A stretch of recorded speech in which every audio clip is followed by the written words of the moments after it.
हाय दोस्तों, welcome back to Shani classes. First of all good evening to everyone. कैसे हैं friends? मुझे उम्मीद है आप अच्छे होंगे, मस्त होंगे, स्वस्थ होंगे। आज की जो क्लास होने वाली है, यहाँ पर हम देखने वाले हैं वर्तमान भारतीय समाज एवं प्रारंभिक शिक्षा के प्रश्न जो कि ऑब्जेक्टिव होंगे। आपको मैं यहाँ पर टॉप 50 क्वेश्चंस करवाऊंगी ताकि आपके ऑब्जेक्टिव क्लियर हो। फिर इसी तरीके से टॉप आपको 50 60 कह सकते हैं कि वेरी शॉर्ट और शॉर्ट वाले भी करवाएंगे। आज आपकी सुबह एक क्लास हुई थी, आपको याद होगा, ध्यान रखिएगा। आप लोगों की क्लासेस लगभग सुबह भी बीच बीच में हो जा रही है, तो आप उस क्लासेस को भी जो भी नोटिफिकेशन टेलीग्राम पर दिया गया है एक बार जाके ज़रूर से ज़रूर चेकआउट कर लिया, क्योंकि मैंने लेटेस्ट पेपर आपके 21 के जो है वो करवाए हैं और वही करवाने का प्रयास है कि जो भी पेपर लेटेस्ट वाले हैं वो मैं आपको एग्जाम टाइम में करवा दूं। अभी तक इसलिए मैंने उसको नहीं करवाया क्योंकि पास के जो रहते हैं वो रिपीट होने की चांसेस 75 रहती है कि कुछ क्वेश्चन उसमें से ज़रूर रिपीट हो जाए। आइए बात करते हैं फिर आज की इस क्लास में। हम यहाँ पर देखेंगे अच्छे से क्वेश्चंस को, ये आपके एग्जाम में बहुत हेल्प करेंगे। देखते हैं। आप सभी जुड़े हैं शानी क्लास के साथ। मैं हूँ शानी, स्वागत करती हूँ आपको अपनी क्लासेस में। आपको बस एक काम करना है, वो है लाइक शेयर सब्सक्राइब बिल्कुल नहीं भूलना, जो कि बहुत इंपॉर्टेंट है। आपका एक छोटा छोटा सपोर्ट मेरे लिए काफ़ी इंपॉर्टेंट होता है। ये आपका पहला पेपर होगा जो कि 50 नंबर का पेपर होगा। 15 आपको ऑब्जेक्टिव आएंगे, इस बात की आपको पूरी जानकारी है। काफ़ी बढ़िया पेपर है। क्यों? क्योंकि जो स्कोर करना है नंबर को, वो आपको यही 2-3 पेपर है जो 50-50 के 3 नंबर पेपर है, उन्हीं से स्कोर होगा। बाकी आपको तो सपोर्ट के लिए है। आगे चलते हैं, इसी के साथ देखते हैं यहाँ पर क्या प्रश्नों की श्रृंखला रहेगी। आराम से देखिएगा एक एक प्रश्न को, सारे इंपॉर्टेंट है, पेपर में आएंगे, आए भी हुए हैं, आप लोगों ने देखा भी है। हम यहाँ पर एक प्रकार से फुली रिवीजन कर रहे हैं। चलिए ये देखिए, ये बहुविकल्पी प्रश्न की श्रृंखलाएं हैं। 50 क्वेश्चन आपको मिलेंगे। टॉप 50 क्वेश्चन एमसीक्यूज आज मिलेगा यहाँ पर, इंपॉर्टेंट है सारे के सारे। देखिए आपके सामने स्क्रीन पर एक प्रश्न दिया गया है। प्रश्न को 2 बार पढ़िए, ध्यान से देखिए क्या कहा जा रहा है। इसमें है, हमें उस शिक्षा की आवश्यकता है, हमें उस शिक्षा की आवश्यकता है जिसके द्वारा चरित्र का निर्माण होता है। जिसके थ्रू क्या होता है? चरित्र का निर्माण होता है, मस्तिष्क की शक्ति बढ़ती है, मेंटल पावर बढ़ती है, कैरेक्टर बिल्ड होता है, बुद्धि का विकास होता है, बुद्धि का डेवलपमेंट होता है और मनुष्य अपने पैर पर इंडिविजुअल से इंडिपेंडेंट होता है, मतलब वो खुद ही खड़ा होता है। शिक्षा संबंधी उक्त विचार किसके हैं? शिक्षा को लेकर ये एक अच्छा विचार किस महान व्यक्ति का है? अरस्तु जी ने ये बात कही है, रविन्द्रनाथ टैगोर जी ने ये बात कही है, विवेकानंद जी ने बात कही, महात्मा गांधी जी ने बात कही। क्या कहेंगे? ध्यान से प्रश्न पढ़िए, आपको भी सारे प्रश्न करने। तो यहाँ पर आप देख रहे हैं कि जो ये प्रश्न आपसे यहाँ पर पूछा जा रहा है, इसका एक ही बेस्ट ऑप्शन है, वो है रविन्द्रनाथ टैगोर जी। दूसरा ऑप्शन इसका बेस्ट है। फ्रेंड्स इम्पॉर्टेंट यहाँ पर लगा लीजिएगा, और स्टार की रेटिंग मैं इसको आपको 3 स्टार दूंगी, क्योंकि ये मल्टीपल टाइम आया है। 3 स्टार की रेटिंग इसको मिलेगी कि आने की चांसेस है।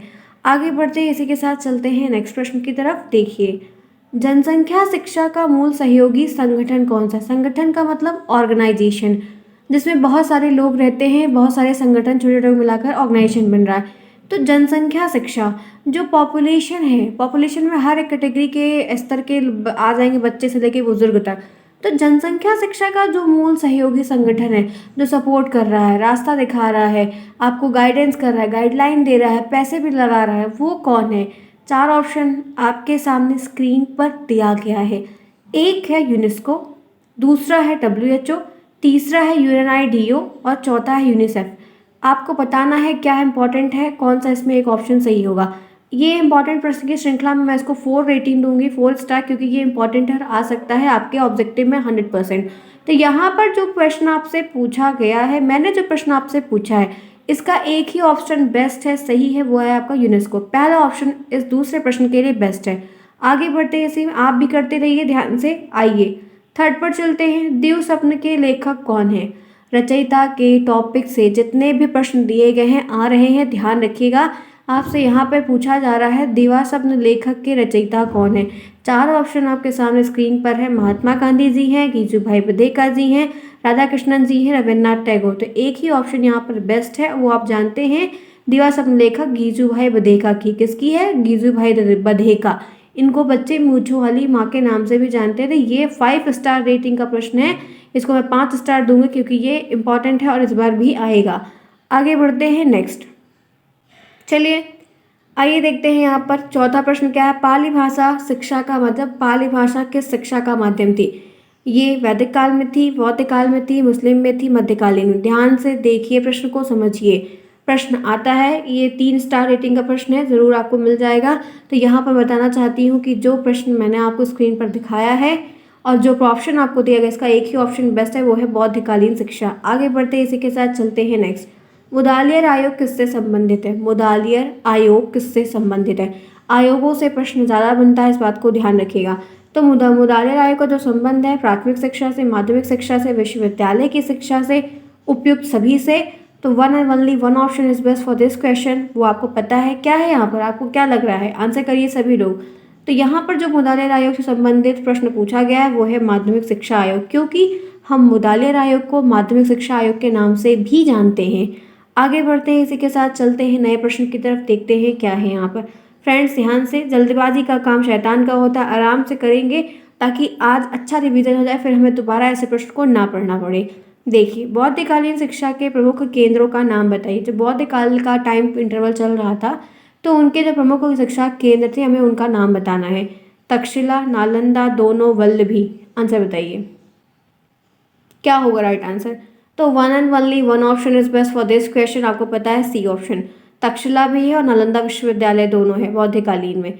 आगे चलते हैं नेक्स्ट। एक बात इसमें कन्फ्यूजन हुई थी क्योंकि ये दोनों में, वैदिक कालीन में भी आता है, उसमें भी आता है, तो थोड़ा सा ध्यान रखना होगा, गलती ना हो जाए, इसलिए बता दिया दोनों है, ठीक है। चलिए 7th पे आइए, क्या है? पाठशाला को बाग, शिशु को पौधा, शिक्षक को माली किसने कहा है? फ्रोबेल साहब ने, रूसो साहब ने, मॉन्टेसरी, मैडम मॉरिया मॉन्टेसरी ने और जॉन ड्यूई ने। पाठशाला को बगीचा कह दिया, बच्चे को पौधा कह दिया, प्लांट कह दिया, और शिक्षक को गार्डनर कह दिया, माली कह दिया। तो किसने कहा है ये बात, किसने संबोधित की है? तो एक ही ऑप्शन यहाँ पर बेस्ट है, one and only one option is best for this question. वो महान व्यक्ति है फ्रोबेल। कौन है? हमारे फ्रोबेल साहब, जिन्होंने ये बच्चे को पिता, मतलब बच्चे को, टीचर को और बाघ को ऐसी संज्ञा दी है। आगे चलते इसी के साथ। 7 प्रश्न मैंने करवाया, 7 नंबर अगर अब आया तो आप कर लेंगे डेफिनेटली। आइए आगे बढ़ते इसी श्रृंखला में, उम्मीद है कि बहुत अच्छा पेपर हो जाए आपका इसी क्रम में। 8th प्रश्न देखिए, शिक्षा का प्रमुख उद्देश्य है। शिक्षा का मेन ऑब्जेक्टिव क्या है? मानसिक विकास, शारीरिक विकास, सर्वांगीण विकास, सामाजिक विकास। ध्यान से, शिक्षा का प्रमुख उद्देश्य क्या है? तो यहाँ पर कौन सा है? देखिए, उद्देश्य में तो आपको देखेंगे चारों से ही लग रहे हैं, लेकिन क्या सबसे बेस्ट है, क्या सबसे उचित है, आपको इसमें से वही एक फाइंड आउट करना है। तो जो आपसे प्रश्न मैं पूछ रही हूँ स्क्रीन पर दिया गया है, उसका एक ही ऑप्शन बेस्ट है, सर्वांगीण विकास, होल डेवलपमेंट। क्या? Whole development. फिर होल डेवलपमेंट, ये भी फैक्टर, ये भी फैक्टर, ये भी फैक्टर, सारे आ जाएंगे। आगे बढ़ते इसी के साथ चलते हैं नेक्स्ट पे। 9th आपके सामने स्क्रीन पर दिया गया है, शिक्षक के द्वारा छात्रों में राष्ट्रीय सद्भावना का विकास किया जा सकता है। टीचर के थ्रू बच्चों के अंदर जो अपने राष्ट्र के प्रति प्रेम, कर्तव्य है, उसकी सद्भावना का विकास हम कर सकते हैं। तो दंड देकर सिखा सकते हैं, पुस्तकों के द्वारा उनको हम ये चीज़ बता सकते हैं, या शिक्षकों द्वारा उसका स्वयं अमल करवा के, या उसको हम समझा कर। क्या होगा? आपको यहाँ पर क्या लग रहा है कि जो प्रश्न दिया गया है इनमें से कौन सा आपको सही लग रहा है? तो यहाँ पर फ्रेंड्स, जब आप किसी चीज़ का डेवलपमेंट किसी बच्चे के अंदर करवाना चाहते हैं तो आप किसी को कोई चीज़ मार कर तो बिल्कुल नहीं करवा सकते। पुस्तक को पढ़ा कर बच्चा भूल जाएगा, समझा कर। तो ज़्यादा बेस्ट है कि उस चीज़ को स्वयं करें। अगर आप उस चीज़ को स्वयं करेंगे तो बच्चा भी आपको देखेगा, क्योंकि बच्चे अनुकरण करके जल्दी सीखते हैं, उनके अंदर अनुकरण करने की प्रवृत्ति पाई जाती है। तो वो अगर आप वही काम करेंगे तो बच्चे भी उस काम को बहुत खुशी खुशी कर लेंगे। जब हमारे टीचर कर रहे हैं तो हमें भी करना चाहिए। तो वो देखा देखिए आपके द्वारा किए गए कार्य को जो है अनुकरण करेंगे तो वो सीख जाएंगे। क्लियर है? यहाँ तक समझ में आया? 9th का तीसरा यहाँ पर सही होगा। फ्रेंड्स 9th क्वेश्चन हो गया। आगे बढ़ते हैं, इसी के साथ चलते हैं 10th पे। यहाँ पर आइए बढ़ते हैं, देखते हैं स्क्रीन पर 10th प्रश्न दिया गया है। आप देखिए क्या दिया है यहाँ पर। वैल्यूज शब्द किस भाषा का शब्द है? मैंने प्रश्न पूरे पेपर से घुमा कर लिया है, कोई स्पेशल एक पॉइंट ऑफ से नहीं लिया, इस बात को ध्यान रखिएगा, ठीक है। ये लास्ट के चैप्टर से प्रश्न है, जो आपका मूल्य का एक टॉपिक दिया गया आपके सिलेबस में, वो है। तो वैल्यू शब्द किस भाषा का शब्द है? संस्कृत का, लैटिन का, ग्रीक का, अंग्ला का। तो one and only one option is best. इसके लिए एक ही ऑप्शन बेस्ट है, आपको बताना होगा ये जो प्रश्न है, ये भाषा के जो शब्द हैं वो कहाँ कहाँ से क्या राइज होते हैं। तो 2-4 प्रश्न ऐसे बहुत फेवरेट हैं जो बहुत बार आते हैं। तो जो प्रश्न आपसे यहाँ पर पूछा जा रहा है, इसका एक ही ऑप्शन बेस्ट है, वो है बी ऑप्शन, लैटिन भाषा। जो वैल्यूज शब्द है वो एक लैटिन भाषा से ओरिजिनेट किया गया, कह सकते हैं कि लिया गया, वहाँ से उठाया गया प्रश्न है। तो क्लियर है यहाँ तक फ्रेंड्स? आइए इसी के साथ आगे बढ़ते हैं 11th पे। डेमोस शब्द का अर्थ क्या है? डेमोस एक शब्द है, इसका अर्थ क्या है? ऑप्शन 1 शासन, ऑप्शन बी शक्ति, ऑप्शन सी राजनीति, ऑप्शन डी शासन व्यवस्था। डेमोस क्या है, इसका मतलब क्या है? ध्यान से प्रश्न देखिएगा फ्रेंड्स, आपके इस सेक्शन में, आपके इस सिलेबस में दिया गया है, वहीं से मैंने इस चीज़ को एराइज किया हुआ है।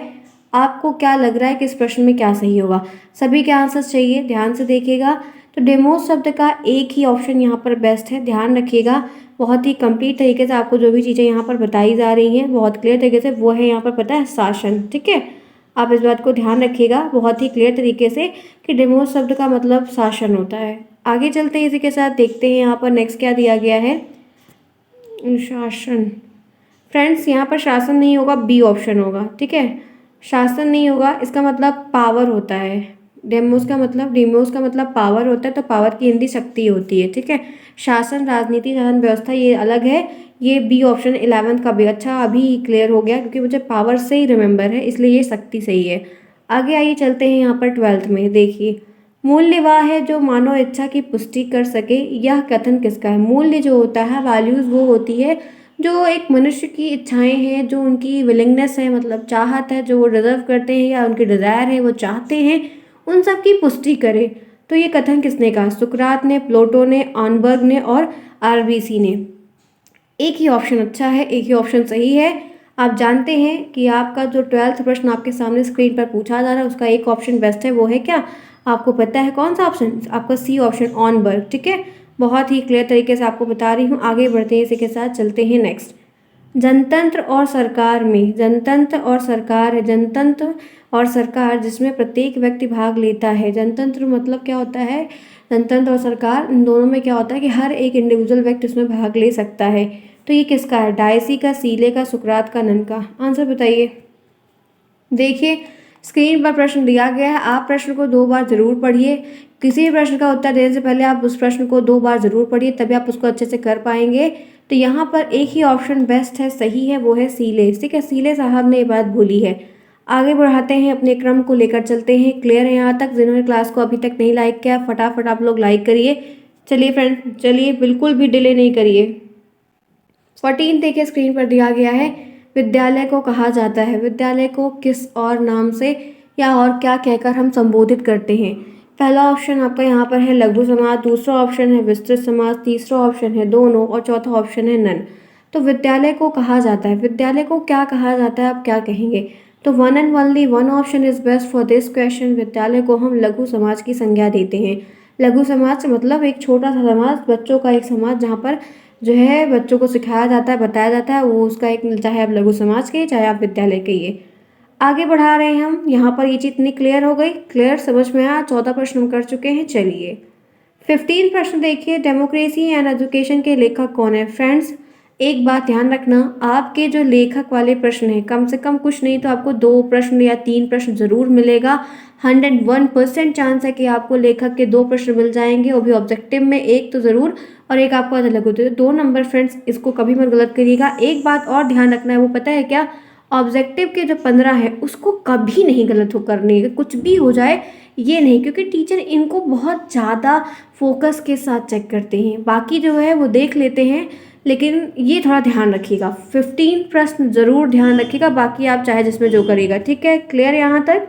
तो यहाँ पर फ्रेंड्स क्या ऑप्शन दिया गया है? John ड्यूपी, Sukrat, Shakespeare, Mahatma Gandhi. Democracy and education, education किसने लिखा है? तो एक ही ऑप्शन यहाँ पर बेस्ट है। ये लिखा किसने है? जॉन ड्यूवी साहब ने। किस आगे बढ़ते हैं, इस श्रृंखला में चलते हैं, नया देखते हैं यहाँ पर फिर क्या है। यूनेस्को ने अंतर्राष्ट्रीयता के लिए शिक्षा नामक प्रपत्र कब जारी किया था, कब प्रकाशित किया था? यूनेस्को की तरफ से अंतर्राष्ट्रीयता के लिए, ठीक है, एक लेटर जारी किया गया था 1973, 1972, 1974, 1975। आपको क्या लग रहा है कि कौन सा ऑप्शन सही है? क्योंकि डेट के प्रश्न आते हैं, ध्यान से देख लीजिए। तो यहाँ पर ये इंपॉर्टेंट है, यहाँ पर one and only one option is best for this question. UNESCO ने जो अंतर्राष्ट्रीयता के लिए एक पत्र जारी किया था, उसका जो समय था वो है 1974। सी ऑप्शन इसके लिए बेस्ट है। आगे बढ़ रहे हैं, नेक्स्ट देखिए। 17वां प्रश्न आपके सामने है। लोकतंत्र युग में शिक्षा के प्रमुख उद्देश्य क्या है? लोकतंत्र के युग में आपको क्या लग रहा है कि शिक्षा का एक मेन ऑब्जेक्टिव क्या होगा? व्यक्तित्व का डेवलपमेंट करना, नेतृत्व का डेवलपमेंट करना, सर्वांगीण डेवलपमेंट करना, कि all? Which option is best for this question, 4 option दिया है आपको, ध्यान रखना फ्रेंड्स। ये एक अच्छा प्रश्न है, आने की उम्मीद यहाँ पर कह सकते हैं कि कुछ नहीं तो 25% उम्मीद है, ठीक है। तो यहाँ पर ये जो प्रश्न पूछा गया है इसके अकॉर्डिंग यहाँ पर डी ऑप्शन सही होगा, क्योंकि इसमें व्यक्तित्व का भी विकास होता है, इंडिविजुअली और मोरल चीज़ें भी होती हैं, और सर्वांगीण विकास तो होता ही होता है। आगे बढ़ रहे हैं, इसी के साथ चले। 17वां प्रश्न यहाँ पर क्लियर हो गया आपका। आइए आगे बढ़ते हैं। 18वें प्रश्न की बारी है। औपचारिक शिक्षा के अभिकरण क्या है? घटक और अभिकरण दोनों सेम ही एक प्रकार से आ सकता है। विद्यालय है, पाठशाला है, विश्वविद्यालय है और ऑल है। औपचारिक शिक्षा का मतलब फॉर्मल एजुकेशन, जहाँ पर हम बंधे हों, किसी के अंडर में हो, टाइम पर जाना हो, टाइम पर आना हो, तो क्या है? विद्यालय है, टाइम पर जाना है, टाइम पर आना है। पाठशाला स्कूल एक प्रकार से। विश्वविद्यालय टाइम पर जाना, टाइम पर आना, खाना पीना, रहना, फिर घर आना, सब कुछ। तो ये क्या है? ऑल होगा। 18th का डी ऑप्शन सही है। आगे बढ़ते हैं अपने क्रम में, देखते हैं नेक्स्ट। 19th आपके सामने दिया गया। अनौपचारिक शिक्षा के अभिकरण या घटक। इनफॉर्मल एजुकेशन में क्या है? परिवार और मित्र, पास पड़ोसी, राज्य, समुदाय और धार्मिक संस्थान की ऑल। क्या लग रहा है आपको? आंसर बताइए। प्रश्न आप देखिए स्क्रीन पर, जो आपको गलत लगे उसके लिए बताइए, क्या सही है वो बताइए, क्या लग रहा है। तो यहाँ पर जो प्रश्न आपसे पूछा गया, एक ही ऑप्शन बेस्ट है, वो डी। अनौपचारिक शिक्षा का मतलब जहाँ पे परिवार रहे, मित्र रहे, आराम से सीखें, करें, कोई बाउंडेशन ना हो, ज़रूरत के हिसाब से हो, तो हम यहाँ पर डी बता सकते। तो 19th का यहाँ पर आपका डी ऑप्शन सही होगा। क्लियर है सभी को? आइए इसी के साथ में आगे बढ़ते हैं 20 की तरफ। देखिए 20 प्रश्न क्या दिया गया है। डेमो जनतांत्रिक शिक्षा के पहलू हैं। जनतांत्रिक शिक्षा के पहलू क्या क्या हैं? सामाजिक मूल्य, शैक्षिक बल, जनतंत्र के मूल्य तत्वों का प्रयोग और ऑल। तो फ्रेंड्स ध्यान से देखिए, आपको समझ में आएगा। एक बात और साथ में ये देखना है कि बहुत सारे ऑब्जेक्टिव अतिलघुत्तरी में आते हैं और अतिलघुत्तरी ऑब्जेक्टिव में आ जाते हैं। एक एक नंबर के दोनों हैं, ध्यान रखिएगा। तो यहाँ पर जो प्रश्न आपसे पूछा गया है उसका एक ही ऑप्शन बेस्ट है, वो है डी, जिसमें सामाजिक मूल्य भी सारे आ जाएंगे, शैक्षिक बल भी आ जाएगा, जनतंत्र के मूल तत्वों का भी प्रयोग उसमें प्रॉपर तरीके से आ जाएगा। ठीक है, आगे बढ़े। यहाँ तक क्लियर? कोई प्रॉब्लम किसी को? चलिए, अगर प्रॉब्लम होती है तो कमेंट बॉक्स में ज़रूर बताइएगा। 21 पे आते हैं। मूल्य शिक्षा का तात्पर्य ऐसी शिक्षा से है। कैसी शिक्षा से है? जिसमें मूल्य पर बल दिया जाता हो, वैल्यूज़ पर पूरा फोकस किया जाता हो, अटेंशन पे किया जाता हो, जिनमें संगठन का प्रयोग हो, सबको महत्व नहीं दिया जाता है, नन। आपको क्या लग रहा है मूल्य शिक्षा का क्या तात्पर्य है? मूल्य शिक्षा से आप यहाँ पर क्या समझे, क्या बताएंगे सही है? तो एक ही ऑप्शन यहाँ पर 21 का जो आपसे पूछा गया, 4 ऑप्शन दिया गया है, वो है आपका बी ऑप्शन, संगठन। जिसमें संगठन का प्रयोग किया जाता है, वो चीज़ ज़्यादा इंपॉर्टेंट है। ध्यान रखिएगा बहुत ही क्लियर तरीके से, ठीक है, क्योंकि संगठन में सारी चीज़ें आ जाएंगी। ये मत सोचिए कि मूल्यों पर बल दिया जाता है। फ्रेंड्स, ऑर्गेनाइजेशन जो बन रहे हैं वो एक मूल्य से, रूल से, रेगुलेशन से बंधे हुए हैं। तो ऑर्गेनाइजेशन में बहुत सारे लोग हैं, वो अलग अलग बातें बताएंगे, तो वो डेवलपमेंट जो है वो ज़्यादा सही है। आगे बढ़ रहे हैं, नेक्स्ट देखिए 22 में चलते हैं। न्यू डेमोक्रेसी के लेखक कौन है? जेम्स प्राइस, अभिजीत बनर्जी, बान की मून और प्रभात कुमार। ध्यान से देख के, कोई जल्दबाजी नहीं। न्यू डेमोक्रेसी के लेखक कौन है? 22 क्या लग रहा है? शायद नहीं पढ़ा होगा आपने, आपके बुक में दिया गया है, इसलिए बताइए क्या होगा। न्यू डेमोक्रेसी के लेखक कौन है? तो एक ही ऑप्शन यहाँ पर बेस्ट है, वो पता है क्या? James price. आपका जो 22 प्रश्न मैंने आपके लिया है उसका राइट आंसर है जेम्स प्राइस। आगे चलते हैं, नेक्स्ट देखते हैं।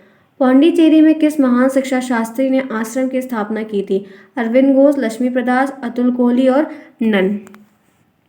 क्या पूछा जा रहा है? फिर से पढ़िए। पौंडीचेरी में किस महान शिक्षा शास्त्री ने आश्रम की स्थापना की थी? तो 23 जो मैंने आपसे यहाँ पर आपके स्क्रीन पर पूछा हुआ प्रश्न, उसका एक ही ऑप्शन बेस्ट है, वन एंड ओनली, वो है आपका ए ऑप्शन, अरविंद घोष। किसने किया था? अरविंद घोष ने किया था। आगे बढ़ते हैं, नेक्स्ट देखते हैं। चलिए 24 में। पर्यावरण संरक्षण अधिनियम कब लागू हुआ? 1999, 1985, 1986, 1972। फ्रेंड्स बहुत ध्यान से, अच्छा प्रश्न है, आपके सिलेबस में है, आउट ऑफ सिलेबस नहीं है, तो आपको बहुत ही अटेंशन के साथ करना होगा। बताइए, आप लोग आंसर करिए। टॉप 50 क्वेश्चन मैं आपके करवाऊंगे, एक भी अभी तक ऐसा क्वेश्चन नहीं करवाया जो आपको सिलेबस में ना मिला हो, आपके सिलेबस से बाहर हो। तो ऐसे ही टॉप 50 क्वेश्चन अगर आप चाहते हैं तो फटाफट लाइक करिए सभी लोग और अपने आंसर बताइए। तो एक ही यहाँ पे ऑप्शन बेस्ट है कि पर्यावरण इन्वायरमेंट को प्रोटेक्ट करने का जो अधिनियम, रूल एक्ट लाया गया, उसका राइट आंसर है 1986 में। सी ऑप्शन यहाँ पे 24 का बेस्ट है, जिसमें ये सारी बातें कही गई। आगे बढ़ते हैं इसी के साथ, यहाँ पर देखते हैं 25। 25 में यहाँ पर क्या पूछा गया है, मदरसा शब्द की उत्पत्ति कहाँ से हुई।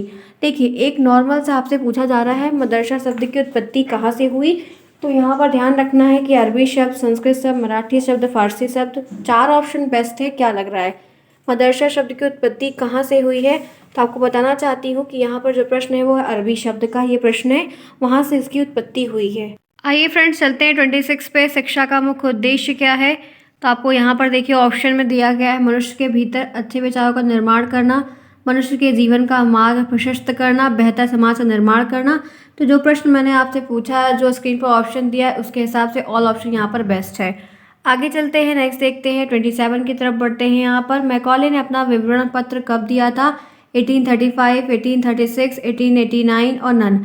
मैकॉले के विवरण पत्र की जो डेट है वो काफ़ी बार पूछी गई है, इंपॉर्टेंट प्रश्न है। यहाँ पर 5 स्टार इसको मिलना चाहिए क्योंकि प्रश्न बहुत बार आता है। तो यहाँ पर आपका ए ऑप्शन बेस्ट है, 1835।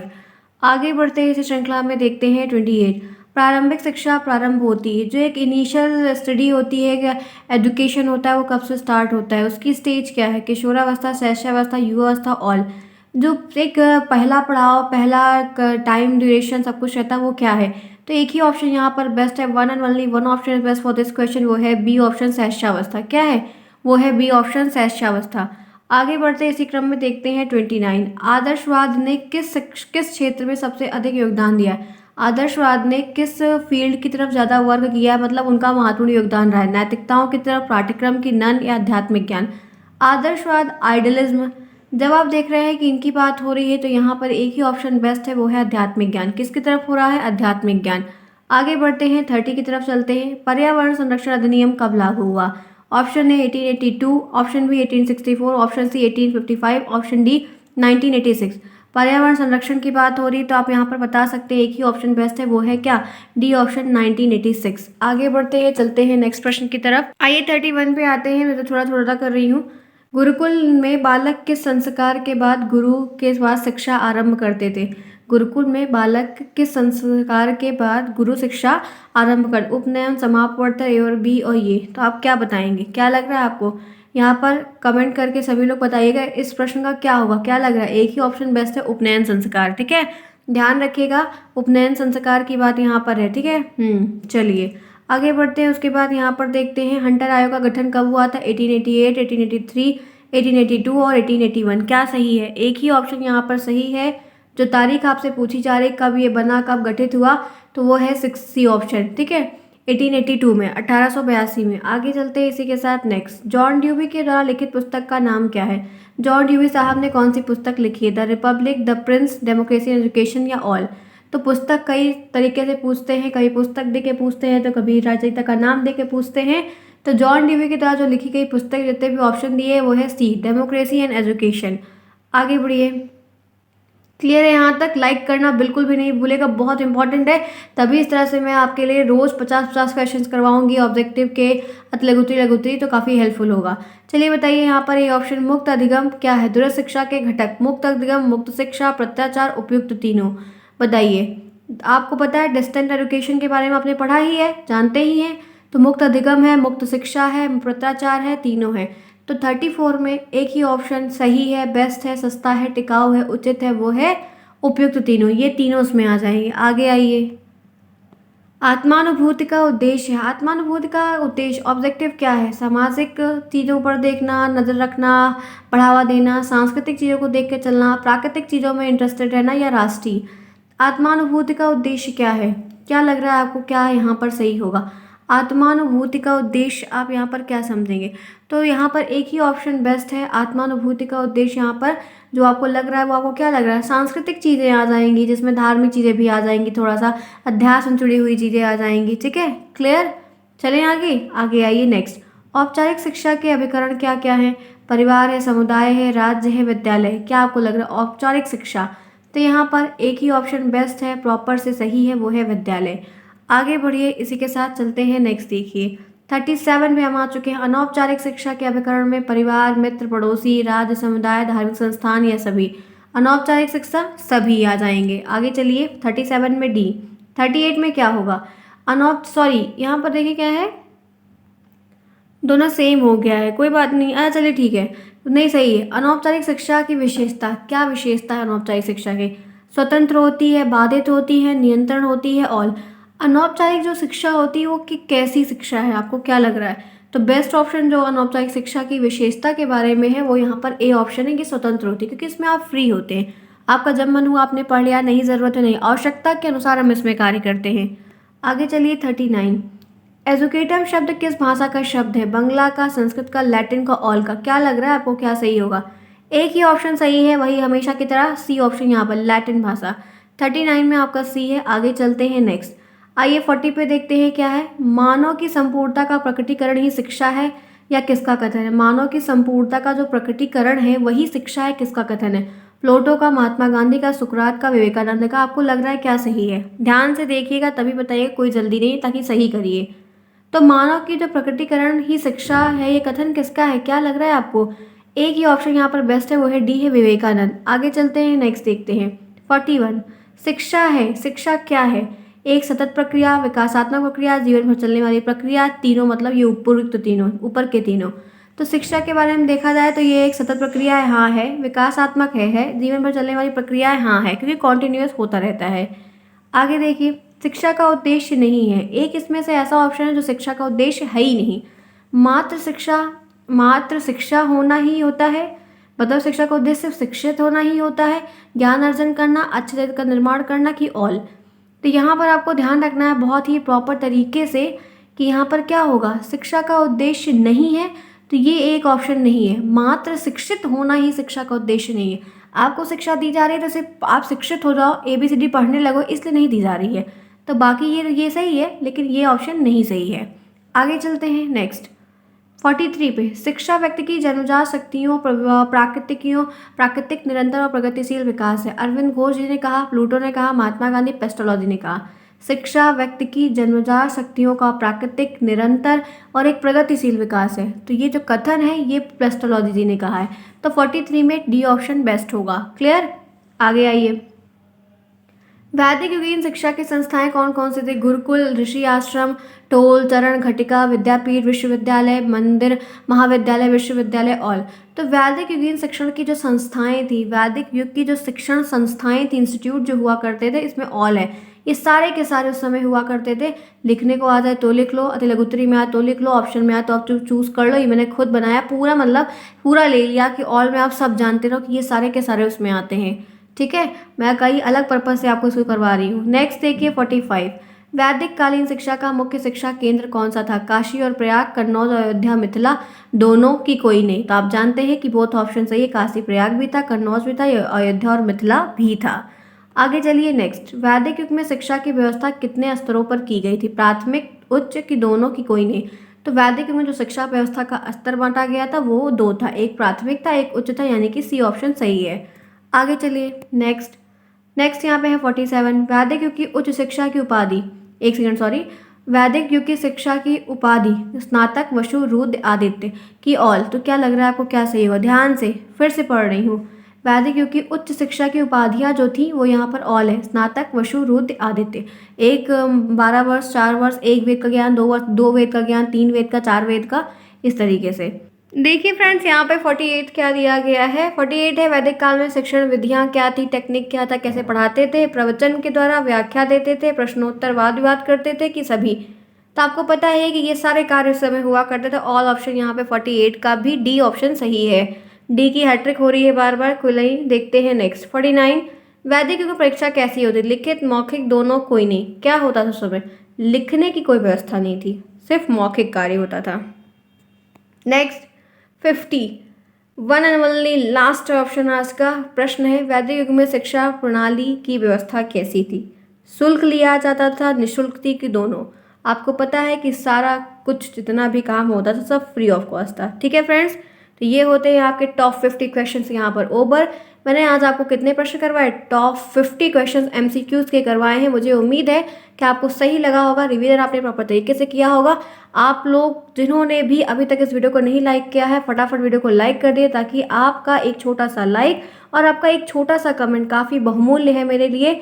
आप लोग अपने ओपिनियन बताइएगा कि आप लोगों को अगर इस तरह के डेली प्रश्न करने हैं तो मैं आपको जितना हो सके एग्जाम के पहले जितना ऑब्जेक्टिव है, जितना सारे क्वेश्चन, तो 50-50 टॉप 50-50 क्वेश्चन का एक सीरीज चलाऊं जिसमें आपको ये चीज़ करवाऊं। तो लाइक और कमेंट करना बिल्कुल ना भूलें।